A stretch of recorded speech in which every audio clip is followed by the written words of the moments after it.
CAT. Let's learn A. A के sir पे क्या होता है? एक टोपी.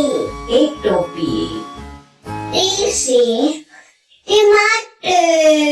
टमाटर. A टिंकू के सर पे क्या है?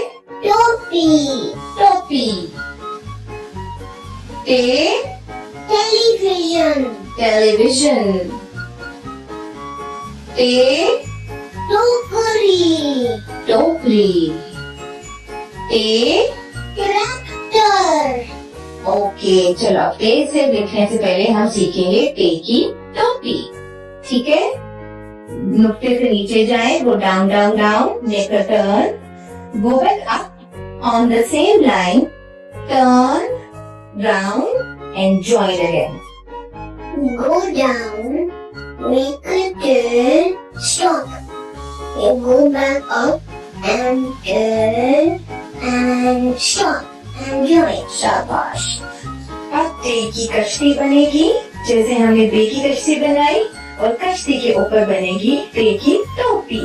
Go down, make a turn, go back up on the same line, turn, go round and join.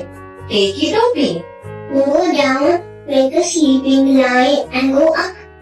टोपी बनाए, We go down, turn, stop, and we go back up and turn and stop and join.